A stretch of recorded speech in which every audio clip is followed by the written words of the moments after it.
हाय मैत्रिणींनो, स्वागत आहे तुमचं पुन्हा एकदा मंजू डेली ब्लॉगमध्ये। उरलेला किराणा ना मी हे टाक्यामध्ये भरून ठेवते। तर मी त्या दिवशी काही डबे भरून ठेवले होते, त्याच्यातले काही खाली झाले होते, तेच मला इथं भरून ठेवायचे होते। जसं की पोहे, शेंगदाणे, साखर हे सगळं संपलेलं होतं, ते भरून ठेवत होते। आणि हे लेकरू याला कुठंतरी चढायलाच पाहिजे, किचनवरती चढला होता, त्यालाच ओरडत होते मी इकडं। आणि ह्या मिरच्या 2 दिवसामध्ये लाल झाल्या होत्या, मला साफ करून ठेवायचं लक्षच राहिलं नव्हतं। तर म्हणलं चला आता हे साफ करून तरी ठेवाव्या। तर मिरच्यासुद्धा साफ केल्या आणि थोडीशी कोथिंबीर होती तीसुद्धा साफ करून ठेवली।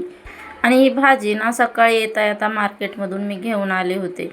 हिरवीगार आणि ताजी लसलस दिसत होती म्हणूनच मी आणली होती ही भाजी। आणि ही मला 20 रुपयाला भेटली। गेल्या महिन्यात 20च्या 2 भेटत होत्या भाजीच्या जोड्या। आमच्याकडे ह्या भाजीला तांदूळ कुंजरा म्हणतात, तुमच्याकडे काय म्हणतात नक्की सांगा। तर भाजीसुद्धा साफ करून ठेवली आणि दुपारच्या जेवणामध्ये अशा काही मिरच्या तळून घेतल्या होत्या आणि डाळ बनवली होती। व्हिडिओ आवडला असेल तर लाईक सबस्क्राईब नक्की करा। तर चला